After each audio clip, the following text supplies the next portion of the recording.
Bonjour et bienvenue dans ce nouvel épisode des survivants du burn-out. Je suis super reconnaissant, vous êtes de plus en plus nombreux à nous écouter, que ça soit sur YouTube, mais aussi sur les plateformes de podcast, Spotify, Deezer, Apple Podcast.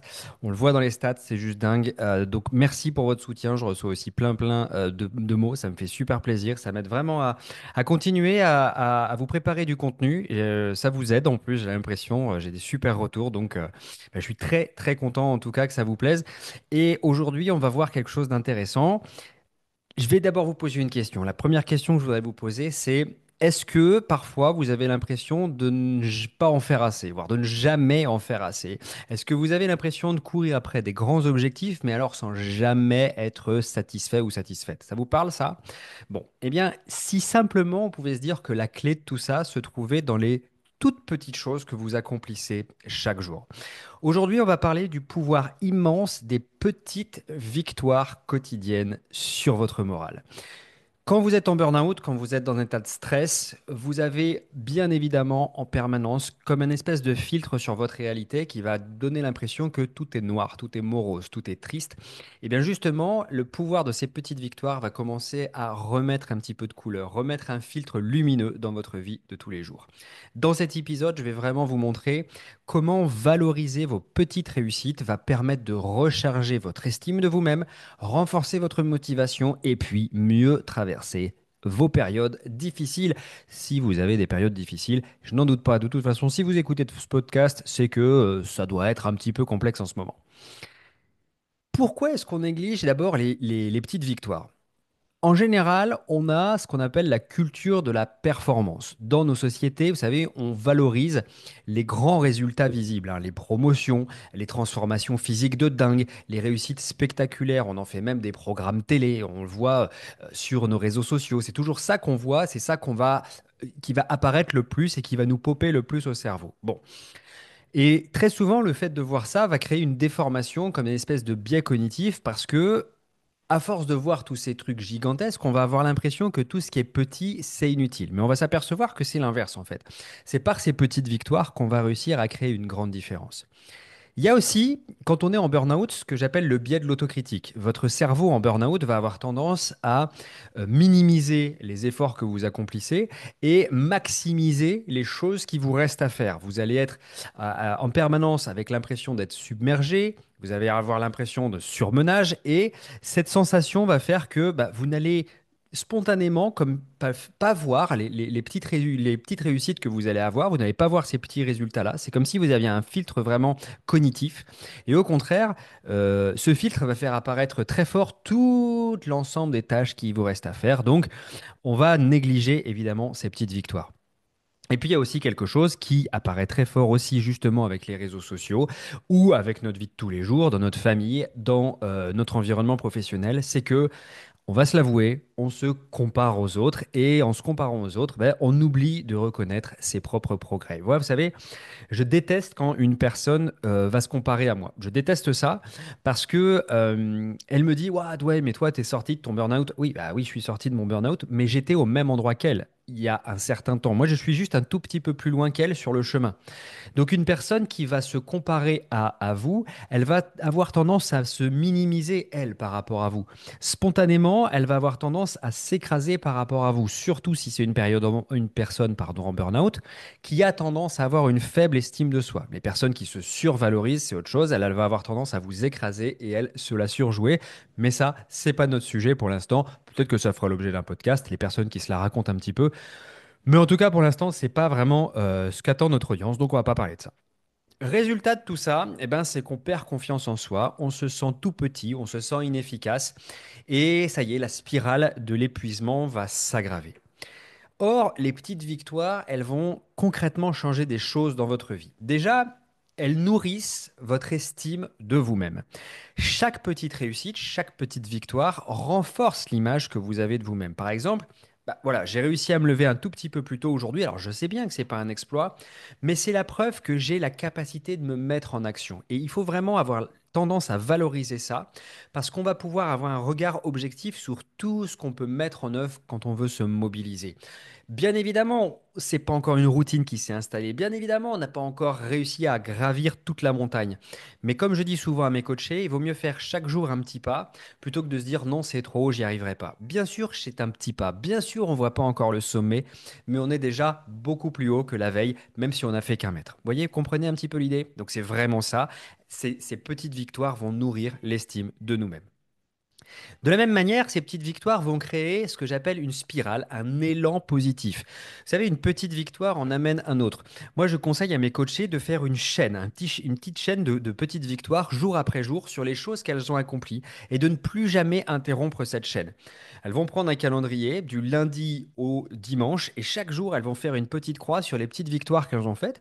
Et puis, elles vont faire ça tous les jours, toutes les semaines, tous les mois et jusqu'à ce qu'on rende compte que chaque chaîne est constituée de petits maillons quotidiens qui fait une grande chaîne à la fin. Et on s'aperçoit vraiment, c'est vraiment visuel que tous les jours, on a généré quelque chose de positif en nous, on a créé un élan positif en nous, on s'est valorisé à force de ces petites victoires. Et vous allez voir ce qui va se passer, c'est que ça va nous permettre de stimuler une forme de motivation naturelle. Vous voyez? Alors, les petites victoires, c'est des choses très simples. Je vous l'ai dit, ça peut être comme je me suis levé un tout petit peu plus tôt, génial, je fais une croix. Ça peut être j'ai fait 10 minutes de sport, je fais une croix. Alors quand vous êtes en burn-out, ça peut être au lieu de prendre le métro, la voiture, j'ai marché un tout petit peu plus pour aller récupérer ma voiture. Génial, super, parfait, on y va. Ces petites victoires, il faut savoir aussi que, encore une fois, elles ont plein de vertus positives. Et parmi les vertus positives, c'est de sécréter vos médicaments naturels. Qu'est-ce que c'est que les médicaments naturels? Je le dis, si vous me suivez, vous savez que je ne suis pas du tout anti-médicaments, mais j'aime bien que les médicaments soient donnés de manière raisonnée. C'est-à-dire, j'aime pas quand une personne en burn-out, on la laisse avec un antidépresseur ou un anxiolytique et on lui dit, tiens, démerde-toi avec ça, et puis on te donne pas d'accompagnement, de thérapie, etc. Ce qui est bien, c'est d'avoir un accompagnement raisonné à partir des médicaments. Mais on peut aussi sécréter nos propres médicaments. Et en l'occurrence, quand je parle de médicaments, je parle de l'hormone du plaisir. Vous l'aurez reconnu, la dopamine. Cette dopamine va être sécrétée à chaque fois qu'une petite réussite va être identifiée. Et vous allez créer donc ainsi une forme de cercle virtueux. Action, satisfaction, envie de recommencer grâce à cette libération de dopamine que vous créez à chaque fois que vous célébrez vos petites victoires. Et c'est vachement important tout ça parce que ça va venir contrecarrer un petit peu l'état de morosité dans lequel vous pouvez vous sentir quand vous êtes en surmenage ou en burn-out. C'est comme si vous mettiez spontanément un médicament naturel sur vous qui va avoir l'effet inverse de votre état dépressif, de votre état de pas bien dans lequel vous êtes en ce moment. Donc ça vaut vraiment le coup de se pencher là-dessus et de le faire correctement. De la même manière, les petites victoires vont avoir aussi un effet super positif au sens où elles vont vous aider à sortir de la paralysie liée au stress. Alors, qu'est-ce que ça veut dire ce truc-là? Quand vous êtes en burn-out, vous avez une situation qui fait que vous pouvez vous sentir incapable de faire quoi que ce soit et c'est normal. C'est le burn-out qui génère ça en fonction du degré, du stade de burn-out dans lequel vous êtes. Vous pouvez le ressentir plus ou moins fort. Eh bien, une petite victoire bien identifiée peut, boum, relancer le mouvement, peut vous finir par vous dire, voilà, finalement, je suis pas à mettre à la poubelle, je suis pas à mettre à la casse. C'est rien encore une petite victoire, hein. Sortir de chez soi, ranger une pièce, c'est ce petit mouvement qui peut faire effet boule de neige. Encore une fois, un pas après l'autre, un chaînon après l'autre pour faire une grande chaîne. Enfin, les petites victoires vont vous amener une véritable clarté mentale. Vous passez d'un état de flot d'auto-accusation en permanence, je suis pas assez ceci, je suis pas assez cela, j'aurais dû faire ci, j'aurais dû faire ça, cas typique d'une personne qui vit en burn-out, à boum, j'ai fait quelque chose aujourd'hui, même si c'est petit, je m'en fous, je veux pas que vous fassiez un truc énorme, encore une fois, je ne veux pas que vous montiez votre montagne en une seule fois, je veux juste que vous fassiez un pas. Eh bien, le fait de faire un pas, ça vous limite votre auto-sabotage personnel et ça apaise le mental. Alors, vous allez me demander, qu'est-ce que je peux avoir comme petite victoire? Je sais pas, moi, je sais, j'ai pas l'habitude de célébrer des petites victoires, donc je sais pas ce que tu peux considérer, Théo, comme une petite victoire. Eh bien, je vais vous le raconter. Je vous ai déjà donné deux, trois exemples, mais typiquement se lever à l'heure à laquelle vous vous êtes fixé et pas laisser traîner le réveil, le repousser une fois, deux fois, trois fois. Boum, voilà, ça peut déjà être une petite victoire à célébrer. Euh, Avoir une routine santé, par exemple, vous voyez, vous hydrater. La première chose que vous faites le matin, c'est ne pas prendre un café qui va vous rendre un peu patraque pour plein de raisons. Je referai un podcast là-dessus sur les bienfaits et les côtés néfastes du café si vous le voulez, mais prenez un grand verre d'eau pour démarrer votre journée, pour bien vous hydrater, ça peut être une petite victoire. Marcher 10 minutes par jour peut être une petite victoire, ou dire non à une demande qui ne vous convient pas aussi peut être une petite victoire. Finir une tâche, vous savez, finir une tâche ou avancer sur une tâche, mais avancer de manière structurée, c'est-à-dire que quand vous avez fait votre tâche, vous pouvez vous dire, ok, j'ai accompli ça, j'ai accompli ça. Pas un truc trop flou, sinon ça va être compliqué d'avoir une objectivité sur ce que vous faites. Faire une pause, tiens, vous accorder une pause pour respirer au milieu de la journée, ça typiquement, vous pouvez vous dire, voilà, ça c'est une petite victoire d'habitude quand je suis pris dans le rush, quand je suis pris dans le flow.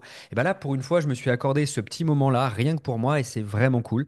Boum, je coche ma croix, je fais mon petit chaînon, ça y est, je me suis accordé une pause. Par exemple aussi, juste préparer à manger, juste faire un petit plat plutôt que de commander parce que vous êtes complètement fatigué sur les services de livraison à domicile ou quoi ou qu'est-ce, ou faire réchauffer un plat au micro-ondes, juste vous préparez quelque chose. Alors encore une fois, eu égard à votre degré de fatigue, pas besoin que ça soit un truc qui vous demande trois plombes en cuisine, c'est pas ça que je vous dis, mais une toute petite préparation chez vous, rien que vous dire que vous l'avez fait vous-même, c'est prendre soin de soi, donc c'est se redonner du contrôle aussi sur sa vie. Boum, ça, vendu, c'est une petite victoire. Écrire dans un carnet de gratitude aussi, ça c'est une petite victoire, ça je le donne très souvent à faire à mes coachés. Écrivez chaque jour dans votre carnet de gratitude, c'est quoi les choses pour lesquelles vous avez eu de la gratitude dans votre journée. Bah, vous allez voir, ça va vous faire beaucoup de bien aussi. Tout simplement. Vous voyez donc, je vous donne des exemples et libre à vous, et vous pouvez mettre en commentaire d'ailleurs le genre de petite victoire que vous vous accordez, que vous vous octroyez, et ça donnera des idées pour les prochains, ceux qui vont écouter ce podcast ou ceux qui vont regarder la vidéo si vous le regardez sur YouTube. Mettez ça dans les commentaires, ça m'intéressera. J'en profite pour vous dire, abonnez-vous, cliquez sur la petite cloche, comme ça vous savez quand les podcasts vont sortir ou les vidéos vont sortir. Et puis, je fais la promo, c'est bon pour l'algorithme aussi quand vous mettez des petits mots. Même si vous m'insultez, c'est toujours bon pour l'algorithme parce que ça fait monter les audiences, donc c'est super. Si vous n'êtes pas d'accord avec moi, vous avez le droit de mettre Théo, t'es un salaud, et ça fera monter l'algorithme, donc c'est cool. Merci aussi pour les haters. J'ai de la chance, j'en ai pas trop. Et il paraît qu'on a des haters, c'est à ce moment-là qu'on commence à avoir du succès. Donc j'ai vraiment pas de succès parce que j'ai pas beaucoup de haters. En tout cas, sur ce podcast. J'ai des haters ailleurs. Si vous allez sur Instagram, vous allez voir, j'ai des haters. Comment créer un rituel de petites victoires? Parce que c'est bien ces petites victoires, mais il faut aussi se l'ancrer, il faut aussi en faire une routine. Bon, ben, je vais vous donner des astuces pour vous permettre de créer ça. Déjà, un rituel du soir. Trois choses que vous avez accomplies aujourd'hui avant de vous endormir. Ça, c'est vraiment quelque chose que je donne à mes coachés dans le programme A Quick Change. Vous écrivez trois actions, voire même minimes, dont vous êtes fier, des choses que vous avez accomplies dans la journée. Et vous l'écrivez. Vraiment, je veux une trace écrite de ça. Ça termine cette journée que vous avez passée sur un sentiment de compétence et ça va réduire l'anxiété que vous pourriez avoir la nuit. C'est vachement important de le faire. Donc, prenez tout le temps un petit carnet à côté de vous, sur votre table de chevet. Et puis le soir, ça peut être juste trois mots, hein. Ça peut être dormi plus tôt, ça peut être et dit non à telle personne, et ça peut être et fait 10 minutes de sport. Boum, terminé, vous le notez et l'oubliez pour la nuit. Ça peut vous apaiser, vous faire énormément de bien. Un carnet de mini-victoires, c'est autre chose aussi, et ça peut être vachement bien. Vous savez, à chaque fois que vous faites quelque chose de cool, vous le notez. Vous notez chaque jour un geste, une décision, une action que vous auriez pu négliger, mais que finalement bah, vous avez fait. Vous pouvez être fier de vous, et chaque semaine, vous la relisez, ce petit carnet, pour pouvoir prendre conscience de vos avancées. Hyper intéressant, ce carnet de petites victoires aussi. De la même manière, pour créer une routine de petites victoires, il faut aussi avoir une posture mentale, un mindset légèrement différent. Et ce mindset, c'est quoi? C'est célébrer au lieu de minimiser. Apprenez à vous féliciter intérieurement. Yes, j'ai osé demander de l'aide. Je veux pas que vous réussissiez parfaitement à demander de l'aide, mais ce que je veux, c'est que vous vous félicitiez parce qu'au moins vous avez fait le pas. Vous allez demander de l'aide à quelqu'un, vous le faites de manière super maladroite, la personne vous dit non, tu me fais suer, j'ai pas envie. Eh ben, c'est pas un échec, au contraire, c'est génial parce que au moins vous avez osé. Bravo, félicitations, je suis fier de moi, j'ai osé demander. Le résultat, je m'en fous en fait. Moi, ce que je veux, c'est me dépasser, aller m'affranchir de ma zone de confort chaque jour pour pouvoir avoir ces petites victoires. Génial, je me suis reposé quand j'en avais besoin, plutôt que de vous dire, ah, j'ai crevé, mon Dieu, j'aurais pas dû me reposer. Non, non, j'ai pris soin de moi parce qu'à ce moment-là, j'étais fatigué. J'ai pris ce moment pour me reposer. C'est une victoire. Voyez, on va transformer sa manière de penser pour être plus positif envers soi-même. Bannissez de votre cerveau le «oh, c'est rien, vous savez». Non, ça c'est terminé. Remplacez-le par «c'est un pas en plus que je fais vers la version libre de moi-même». Alors à chaque fois que je fais ce podcast, hein, ceux qui me regardent, vous avez l'habitude, vous le savez, il y a mon chat qui vient en permanence m'embêter. Donc voilà, pour ceux qui ne l'ont pas encore vu. Et si tu veux bien, Youpi, elle s'appelle Youpi, je continue le podcast. Si vous l'entendez miauler, bon bah voilà, c'est pas moi qui miaule, c'est elle, hein. Un truc qui peut être intéressant aussi, c'est de trouver un partenaire de petite victoire. Alors que ce soit votre mari, vos enfants, ça peut être hyper intéressant aussi parce que vous leur transmettez aussi ce mindset à vos enfants, avec donc un proche ou même avec des réseaux sociaux si ça vous intéresse. Dans un groupe, nous on a des groupes WhatsApp qui permettent de faire ça avec les coachés du Quick Change. Partagez vos victoires. Ça normalise l'idée que les petites choses comptent. Et ça, c'est vraiment important pour transformer complètement votre manière de vous voir, pour transformer complètement votre manière de voir aussi vos progrès. OK? Alors, qu'est-ce qu'on va faire maintenant si parfois vous avez l'impression de ne rien avoir accompli? Première chose qu'il faut faire, c'est soyez bienveillant envers vous-même. Il y a des jours qui sont plus faciles que d'autres, évidemment, et certains jours sont plus lents, et c'est OK, c'est normal. On ne peut pas toujours être à donf. Ça fait partie de la vie, j'allais dire. On n'est pas des robots, on n'est pas des machines. En fonction de ce qu'on a mangé, de la manière avec laquelle on a dormi, de notre physiologie, bah, il y a des jours plus ou moins faciles. Donc la première chose, soyez bienveillant envers vous-même. Revenez au corps, ça c'est toujours un bon truc à faire aussi. Si vous avez pris soin de vous par votre repos, par votre hydratation, par votre respiration, bah déjà c'est une victoire. Et c'est super facile de, quand vous avez l'impression euh, de vous n'avez pas vraiment accompli quoi que ce soit, juste prendre un moment pour vous, faites une respiration, prendre un moment pour vous hydrater, bah super, déjà c'est une victoire parce que vous avez pris soin de ce qui est vachement important, c'est votre corps, c'est ce qui va vous amener le plus loin en meilleure santé possible. Et puis aussi, réduisez la barre. Ça, c'est un truc que je dis tout le temps, tout le temps, tout le temps aussi. C'est votre esprit, souvent, il en attend trop, peut-être trop. Parce qu'on vous a appris à être parfait. Ceux qui me regardent me connaissent bien. Ce driver soit parfait, on le tabasse. Mais apprenez à baisser la barre et réajuster vos attentes au contexte de votre énergie, tout simplement. Je ne peux pas faire ça parce que je n'ai pas l'énergie. Bah, c'est OK. En revanche, j'ai l'énergie suffisante pour faire ça. Ça me paraît minime, mais c'est pas minime en fait. C'est hyper important en rapport avec l'énergie que je peux mettre aujourd'hui pour cette tâche. Et puis peut-être aussi un truc intéressant, c'est demander à un proche, vous savez, votre ami avec qui vous allez vous entraider, demander à un proche ce qu'il a remarqué chez vous. Vous savez, un regard extérieur, ça peut parfois vous aider à voir ce que vous ne valorisez même plus ou ce que vous n'avez jamais appris à valoriser sur vous-même. Vous allez parfois découvrir des choses sur vous que vous ne voyez plus parce que vous le faites spontanément, parce qu'on n'a jamais mis l'accent, qu'on ne vous a jamais félicité sur quelque chose que vous faites spontanément. Bah, vous demandez à quelqu'un, voilà, d'après toi, qu'est-ce que je fais mieux que les autres? Demandez à la personne de vous faire ce genre de feedback positif et vous allez voir que, ok, bah, il y a des choses qui reviennent régulièrement et bah, ça peut vous faire du bien aussi. Ok? Donc, pour résumer, ce podcast qui est vraiment essentiel, j'allais dire aujourd'hui, c'est les petites victoires, c'est des moteurs. Vous imaginez ça comme des petits moteurs à motivation, à énergie et à confiance en soi. Elles sont essentielles quand on traverse une période d'épuisement ou une période de doute. Et encore une fois, pour les personnes en burn-out, c'est super important. Les reconnaître, les célébrer va changer votre manière de vous voir et de vivre votre quotidien. Vous n'avez pas besoin de changer le monde aujourd'hui, mais chaque petit pas que vous faites pour vous est une victoire et elle mérite d'être célébrée. Encore une fois, moi j'aime beaucoup ce proverbe All Black qui dit être meilleur ne s'arrête jamais. Je vais être en compétition avec moi-même, mais avec beaucoup de bienveillance. Je veux faire mieux qu'hier et je sais que je ferai moins bien que demain. Mais cool, hein, je vais pas mettre la barre beaucoup trop haute, je vais la mettre juste un tout petit peu plus, un tout petit peu plus. Voilà, c'est vraiment pour moi un podcast qui est essentiel parce que les personnes en burn-out, les personnes en surmenage, elles ont souvent un déficit d'estime d'elles-mêmes, elles ont souvent le cerveau qui tourne à l'envers, qui passe leur temps à les critiquer en permanence. Donc, je pense que ce podcast, c'est à écouter, peut-être prendre des notes dessus. Pour ceux qui veulent aller plus loin, dans le lien sous la vidéo ou sous le podcast dans la description, vous avez un lien pour prendre un rendez-vous. C'est 100% gratuit évidemment, avec un des coachs du programme Quick Change qui va regarder en fonction de votre situation si vous êtes éligible à ce programme ou pas. C'est un programme qui permet de se remettre définitivement, et j'insiste là-dessus, d'un burn-out, de prendre confiance en soi, de trouver sa voie dans la vie professionnelle, mais aussi dans sa vie personnelle. C'est quelque chose de très complet. On vous prend pendant 3 mois, on vous apprend vraiment à devenir autonome. C'est de la formation et du coaching, où vous allez complètement vous sentir grandi, guéri, libéré de tout ce qui générait chez vous ce manque de confiance en soi et, in fine, ce burn-out. Moi, je vous retrouve très vite dans un prochain épisode. J'ai pris beaucoup de plaisir à faire celui-ci et je pense que ça se voit. Je vous dis à très bientôt.